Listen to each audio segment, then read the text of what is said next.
I never imagined my life would take such a sudden, heart-wrenching turn. My husband and I had built a beautiful life together, or so I thought. We had a home filled with love, a 10-year-old daughter who loved to dance, and a 5-year-old son who brought laughter and joy into every corner of our lives. But behind the surface of our happy family life lay secrets that would soon shatter everything I knew. It started with an unexpected knock on our door one late afternoon. I remember the pit of dread that filled my stomach as I opened it to find a woman from Child Protective Services, CPS, standing there. My mind raced, questioning what we could have possibly done wrong. Had someone reported us? Were they here about our children? As I invited the CPS worker inside, she explained why she had come. My husband, she said, was named as the father of a 5-year-old girl whose mother had tragically passed away in a car accident. This little girl, Sarah, was without a guardian, and the only family she had left was my husband. My heart sank. There was a mistake, I thought. This couldn't be true. But the CPS worker handed over a document confirming my husband's name on Sarah's birth certificate, along with a mention of him in the mother's will as her father. My heart pounded as I waited for him to explain.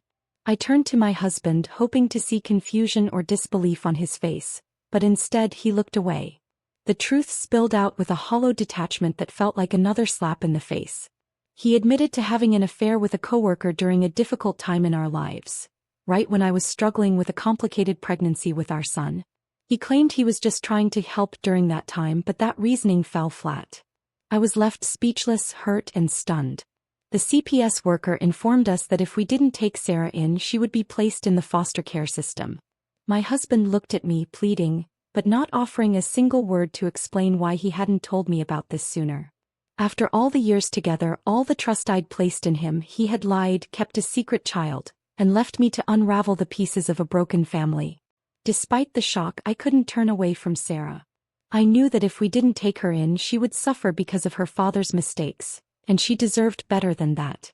She had just lost her mother, and the thought of her being passed into foster care was more than I could bear. So I told the CPS worker that we would take her in. My husband's relief was palpable, but it did little to calm my own fears and doubts.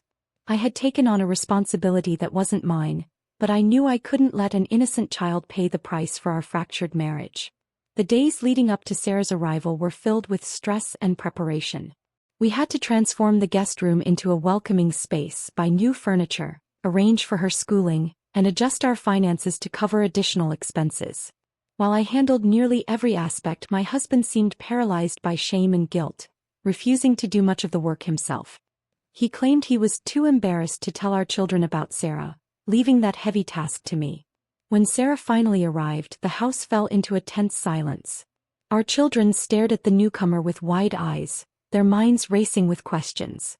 I gently introduced her, telling them she was their new sister, hoping to make the transition as smooth as possible. But the shock on their faces was unmistakable, and the reaction was instant.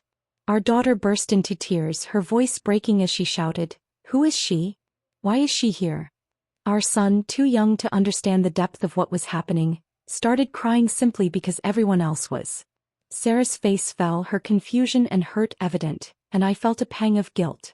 If my husband had only prepared them for her arrival, perhaps this moment could have been less traumatic.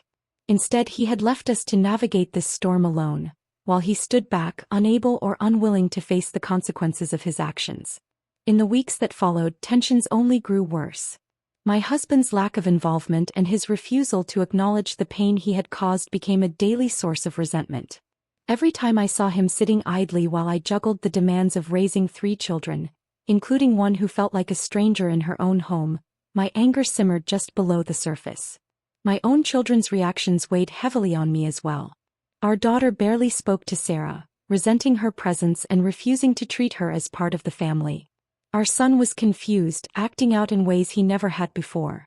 I suggested therapy, thinking it might help everyone come to terms with our new family dynamic, but my husband scoffed at the idea. "I don't need a lecture from a stranger," he muttered, brushing off the idea as if his pride mattered more than the well-being of our children.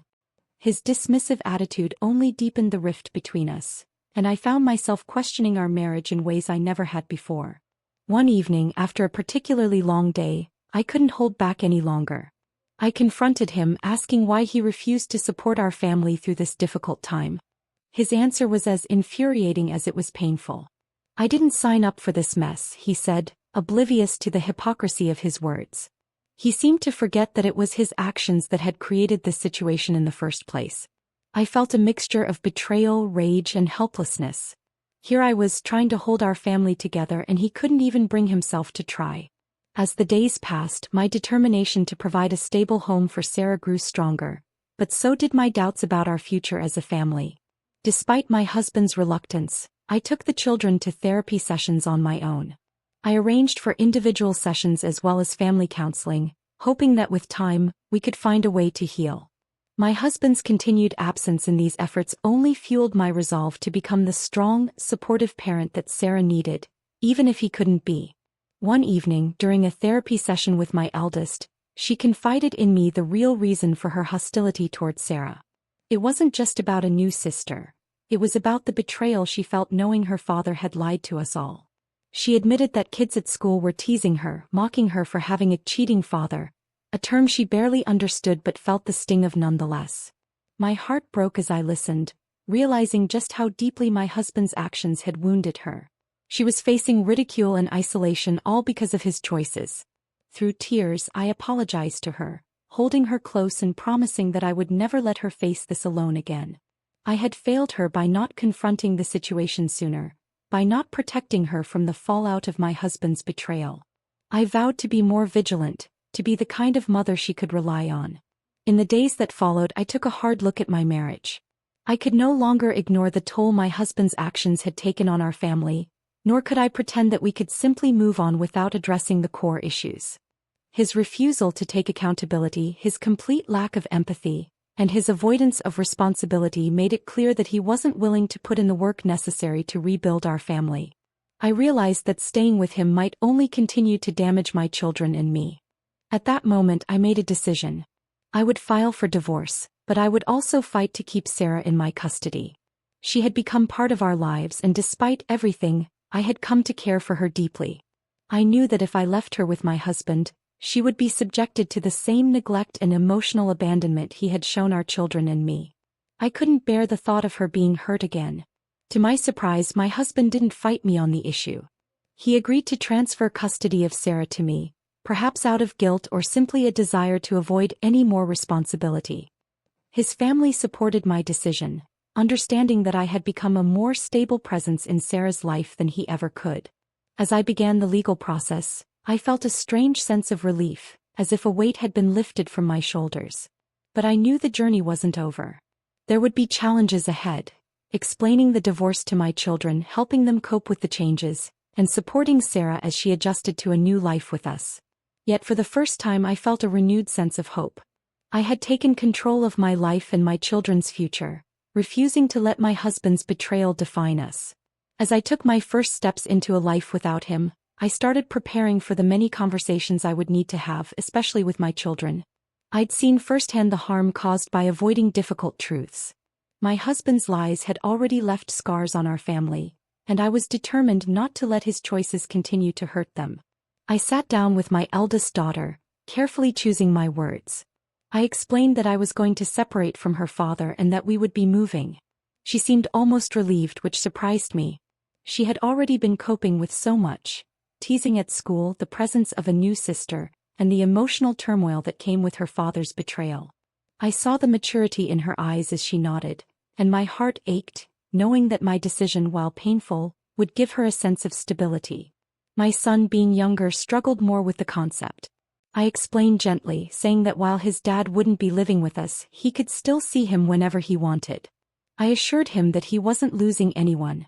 Watching him process this change, I realized the depth of responsibility I now held. Every word, every promise I made to my children from here on would shape their future and our new reality. I had to be steady, to be their anchor through this storm. With the formalities of divorce looming, I threw myself into preparing for the future. I reached out to a lawyer who had experience with complicated custody arrangements and explained that I was fighting for custody of all 3 children. It was unusual, but given my husband's behavior, my lawyer assured me we had a strong case. The process would be lengthy, but knowing that I was fighting for their well-being gave me a purpose. Then there was Sarah. She'd been so quiet since arriving, navigating this new world with a quiet resilience that broke my heart. She had become close to my son, their bond bringing unexpected light into our lives. I enrolled her in therapy alongside my other children, hoping to give her the support she needed to process her mother's death and her sudden shift into our family. With each session, I saw glimpses of her opening up, her shy smiles coming more frequently as she began to trust that she was safe here. Weeks turned into months and I settled into the routine of single parenting. There were days I felt the weight of everything, days when the silence of the house late at night reminded me of how much had changed. But there were also moments of joy and peace. Small victories like hearing Sarah laugh as my son shared one of his favorite jokes or watching my daughter take Sarah's hand as they headed off to school together. Through all of this, my husband became a stranger. He barely checked in on our children, claiming he was too busy with work and his own life. His absence was almost complete, except for brief, awkward visits with the children. He'd try to keep things casual, avoiding real conversations or difficult topics, acting as if his infidelity and betrayal hadn't left deep wounds. Over time, these visits became less frequent and I found myself relieved. The children had found a rhythm without him, and his presence only seemed to disrupt their peace. In one of our final conversations, he asked if we could try again, claiming he had realized the error of his ways. But I saw through his plea. It wasn't love or regret. It was the guilt of his actions catching up to him, the realization that he had thrown away his family for a fleeting affair. I had grown past the pain of betrayal and saw the reality. He hadn't been there for our children, he hadn't been there for me, and he hadn't been there for Sarah. Reuniting wouldn't change the past or heal the wounds he'd caused. Our divorce was finalized quietly, almost anticlimactically. I gained full custody of all 3 children, with my husband retaining visitation rights if he chose to exercise them. He signed away parental rights for Sarah without argument, likely relieved to be free of the responsibility he'd never wanted in the first place. He never understood that Sarah wasn't a burden or an obligation. She was a child who deserved love, just like any of our other children. I found myself grieving for her, for the father she'd never truly had, but resolved to give her the stability and love she needed moving forward. With the divorce behind me, I focused on building a new home for my children. I moved us closer to my family, surrounding us with the support we needed to heal. My parents, my siblings, they all welcomed us with open arms, embracing Sarah as one of their own, showing her the kind of warmth she had never known. My children thrived in this environment, and over time, I watched as their laughter became freer, their smiles more genuine. Slowly we became whole again. One evening, after a particularly busy day of homework and family dinners, Sarah tugged at my sleeve. She looked up at me with her big solemn eyes and asked, "Are you my real mom now?" Her question caught me off guard and I felt a lump in my throat. I knelt down, meeting her gaze, and told her the truth. "You are as much a part of this family as anyone else. You have me, your brother, your sister, and all of us here. I may not have been there from the beginning, but I'm here now and I'll always be here for you." Hearing this seemed to comfort her and she smiled. A small, hopeful smile that told me she was finally beginning to feel at home. I hugged her tightly, feeling a sense of peace and gratitude for this little girl who had come into our lives so unexpectedly but had brought us together in ways I could never have imagined. As the months turned into years, my children flourished. Therapy helped them work through their feelings and they each found ways to heal. My daughter, once so angry and withdrawn, became fiercely protective of her younger siblings, especially Sarah. She took pride in her role as the eldest, often guiding and comforting them, showing a maturity beyond her years. My son, still young but wiser than his age, became a loving and gentle big brother to Sarah, his natural warmth and kindness shining through. Sarah blossomed as well. No longer the shy, uncertain girl who had first entered our lives, she found confidence and joy, excelling in her studies and forming close friendships at school. She began calling me Mom, a title that filled me with both pride and humility. I had become her mother in every way that mattered, and her trust was a gift I would cherish forever. Occasionally, my ex-husband would reach out, asking about the children and making half-hearted attempts to reconnect. But they had moved on, creating a new life that didn't include him. His absence had become the norm, and they no longer held on to the hurt of his neglect. I responded politely but kept my distance, focusing on the future we were building together. In the end, the pain, betrayal, and heartache had led to something beautiful. I had found strength I never knew I possessed, and my children had found resilience in the face of adversity. Sarah's arrival, though unexpected and born of a painful past, had brought us closer, reminding us that family is not defined solely by blood but by love, commitment, and the willingness to stand by each other, no matter the circumstances. I knew that there would always be challenges, moments when the past would resurface, and questions that might never have satisfying answers. But we had each other, and that was enough. Together we had created a family rooted in trust and love, a family that could weather any storm. And in the quiet moments when the house was still and I watched my children sleep, I felt a profound sense of gratitude. We had survived, we had rebuilt, and we had found happiness once more. I knew that whatever the future held, we would face it together with open hearts and unbreakable bonds. As the days passed, our lives settled into a gentle rhythm. I poured myself into work, my children's schedules, and creating a home where laughter and peace were no longer foreign sounds.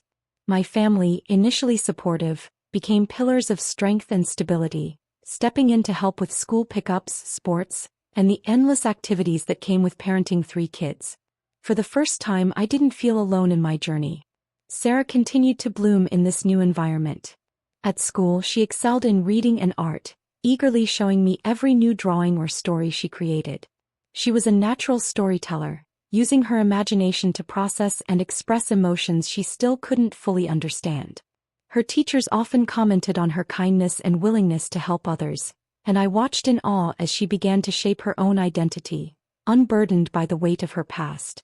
She quickly became known for her thoughtful spirit, often surprising us with little acts of kindness, a carefully made card, a bouquet of wildflowers from the park, or a small trinket she found and thought would make one of us smile.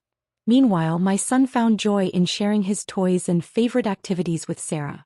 Together, they would set up elaborate scenes with their toys, creating stories that spanned days. My daughter, the eldest, kept a protective eye over both of them, having embraced her role as their big sister. The transformation was remarkable, and I felt grateful every day for the gift of watching them grow together, united in love and resilience. I finally opened up to a close friend about everything that had happened. She listened without judgment, her steady presence providing comfort as I shared the full story. My husband's betrayal, Sarah's sudden arrival, and the challenges I faced as I fought to create a stable life for my children. She was shocked but supportive, encouraging me to take pride in the strength I had shown and the family I was building. Around this time, my ex-husband resurfaced, claiming he wanted to repair his relationship with the children. I felt a mix of anger and disbelief. Where had this sentiment been when we were struggling? Where was this desire to be a father when the children needed him most? But I knew that I had to consider what was best for the kids, so I cautiously agreed to supervised visits. The first visit was awkward, with the children unsure how to interact with the man who had once been their father. My son stayed close to Sarah, unsure of this man who had re-entered their lives, and my daughter spoke to him with a reserved politeness that left no room for real connection. Sarah, too, seemed wary, often glancing at me for reassurance. I stayed nearby, offering comfort when needed, but I couldn't help feeling a surge of pride as my children set their boundaries. They had grown strong, resilient, and independent, unafraid to protect themselves from disappointment. After a few strained visits, my ex-husband stopped trying, retreating back into the shadows. He called less frequently, his promises to the children turning hollow once again. It hurt to watch, but I had prepared them for this possibility, and they accepted it with a maturity far beyond their years. My daughter, now old enough to understand, confided in me that she didn't mind if he wasn't around. "Okay, Mom. We don't need him," she told me one night, and her words filled me with a bittersweet sense of closure. In the quiet of our new home, life continued. Birthdays and holidays became joyful celebrations, free from the tension and heartache of the past. Sarah, now secure in her place in our family, began calling me Mom without hesitation. The first time she did, my heart felt like it would burst. I hugged her tightly, overwhelmed by the depth of our bond, and whispered, "I'm so lucky to be your mom." She beamed, and in that moment I knew that whatever challenges lay ahead, we would face them together. The years passed in a blur of school projects, family vacations, and endless memories. My children grew stronger, kinder, and more self-assured with each passing day. I encouraged their passions, celebrating every milestone, and they thrived, their laughter filling the house. Our family, forged in resilience and bound by love, had become a true haven, a place where each of us felt seen, valued, and unconditionally loved. Through it all, I found peace in the knowledge that I had done everything in my power to protect and nurture my children. Our journey had been far from easy, but we had emerged stronger, ready to embrace the future with open hearts and boundless hope. And so, as I watched my children grow, I felt a profound sense of gratitude. We had survived the storm, rebuilt our lives, and created a family that was unbreakable. Together we faced the future with courage, knowing that no matter what life threw our way, we had each other, and that was enough. As the years continued, we fell into a comforting rhythm. Weekends were filled with soccer games, dance recitals, and art classes. Each child had found their own passion, something that lit up their eyes and gave them joy beyond measure. I made sure they had every opportunity to explore those interests. We spent hours at the local library, pulling out books on everything from outer space to painting. Our little family, bound together not by perfect circumstances but by our shared journey, felt stronger than ever. Family dinners became a sacred ritual. I had always wanted a family where everyone gathered around the table, sharing stories about their day. We'd sit for hours, laughing over silly jokes, debating over who would win in a fictional superhero showdown, or planning our next adventure. It became a safe space where each child could express themselves freely. Meanwhile, my own life was blossoming in ways I hadn't anticipated. After the divorce, I'd cautiously re-entered the dating world. Though I was careful not to introduce anyone to the kids too soon, I eventually met someone who seemed to understand our story without judgment. He had a calm, steady presence and made me feel seen in a way I hadn't in years. After several months, I introduced him to the children. They were understandably wary at first, but over time he won them over with his gentle humor and genuine interest in their lives. It wasn't long before he felt like part of our little family, his presence adding a layer of warmth and stability I hadn't realized we were missing. Sarah, my youngest daughter, thrived in this environment. Her natural creativity continued to grow, and she often painted or wrote stories to share with us. Her artwork was incredible for her age, and I encouraged her to enter local competitions and even helped her create a small website to showcase her work. My older daughter, who had once struggled with the sudden changes in our family, found peace and purpose in dance. She spent hours practicing, her confidence growing with each pirouette and jump. My son, ever the curious and scientific one, was forever experimenting with household items, creating little inventions and contraptions. Together they were a perfect blend of curiosity, resilience, and compassion. One weekend we went on a camping trip to a national park. It was something I'd dreamed of doing for years but never had the chance to. We pitched our tents, roasted marshmallows over a campfire, and told stories under a blanket of stars. In the silence of the night, with only the crackling fire and my children's laughter filling the air, I felt a deep, abiding peace. This was my family, the one I had built from the ashes of betrayal and heartbreak. As we sat by the fire, my eldest daughter snuggled next to me, her head resting on my shoulder. "Mom, I'm glad it's just us," she said softly. "I think we're happier this way."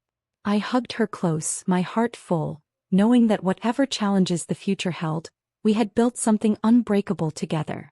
Life, with its unexpected twists, had given me more than I could have ever imagined. And as the years continued to pass, our family only grew stronger, our bond deeper. We were no longer just surviving. We were thriving, living each day with gratitude and joy. In the following months, life continued to evolve. My relationship with my partner grew deeper, yet I maintained a careful balance, ensuring that my children never felt overshadowed or neglected. They remained my priority, and any major decisions involved conversations with them first. My children's perspectives mattered. I wanted them to feel empowered to express their thoughts and feelings openly.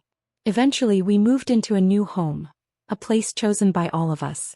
Each child had input on room designs, colors, and even the garden.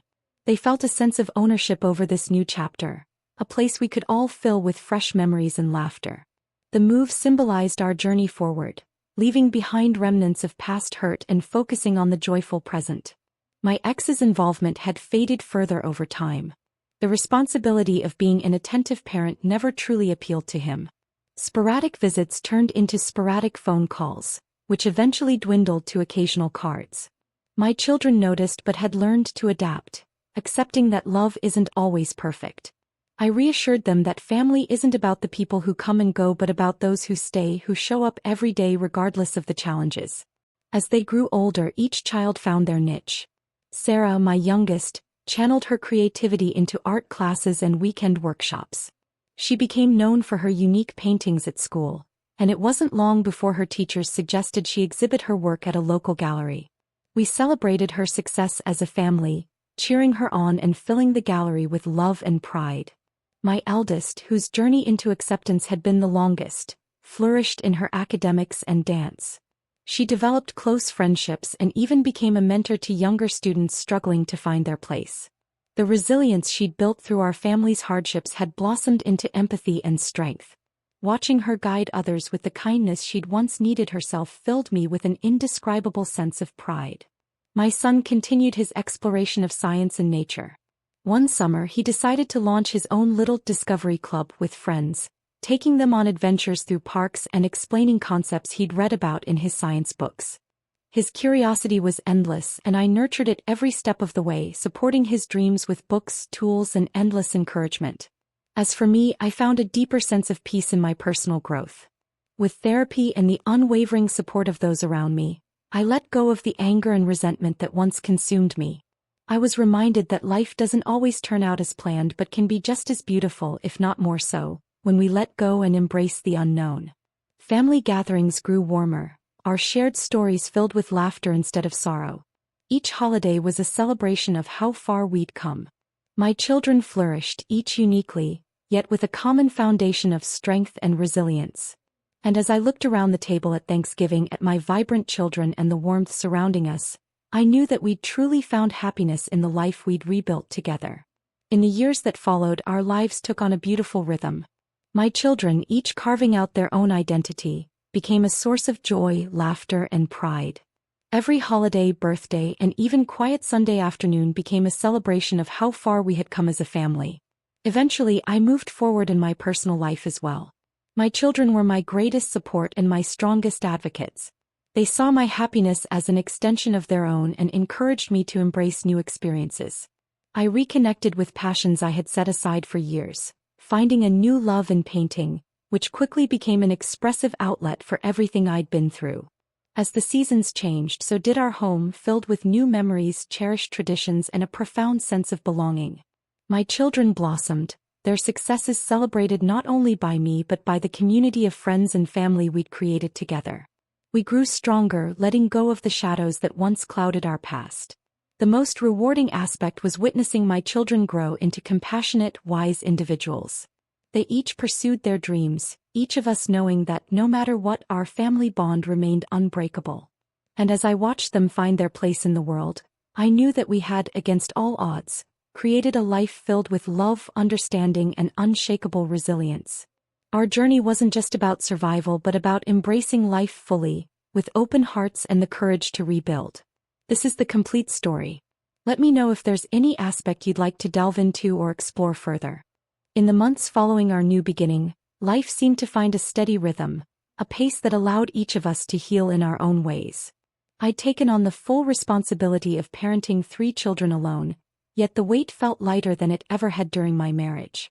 As a family, we began exploring new traditions, finding small joys in cooking meals together, creating art, and even planning weekend trips to nearby parks and trails. The kids adjusted to the shift, with therapy sessions helping them understand and articulate their emotions better, allowing us all to grow closer. Each child reacted to our new reality differently.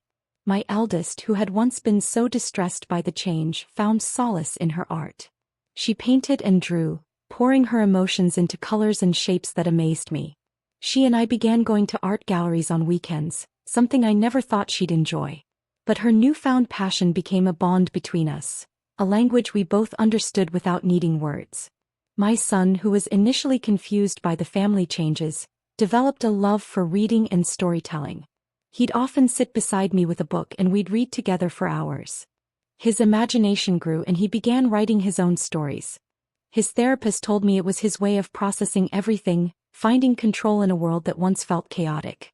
Watching him transform his feelings into creative outlets reassured me that he was adapting well.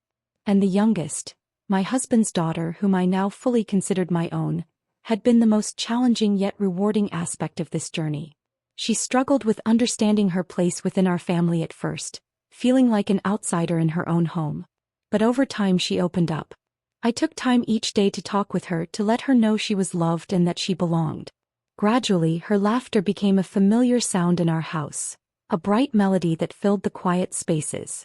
My connection with each child deepened in ways I hadn't anticipated, and I realized that our family was stronger and closer than it had ever been.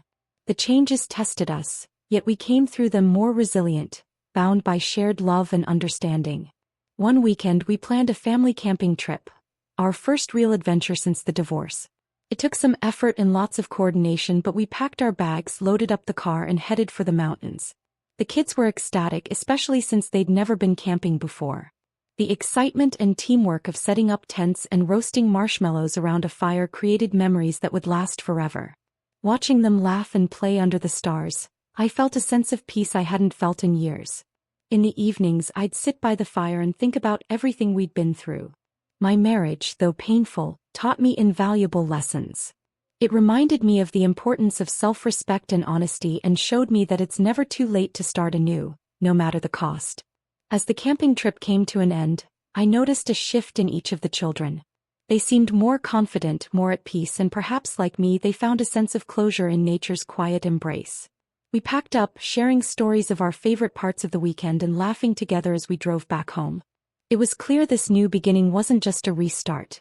It was the start of a life filled with growth and discovery. Back at home, routines fell into place. The kids adapted well to our new setup, and therapy continued to be a grounding force. My youngest daughter especially grew more open and expressive, telling me things about her past and sharing stories that helped me understand her better.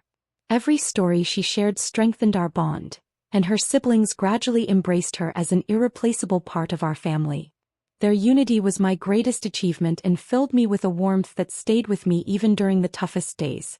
As for me, I continued to work hard, dividing my time between my career and my family.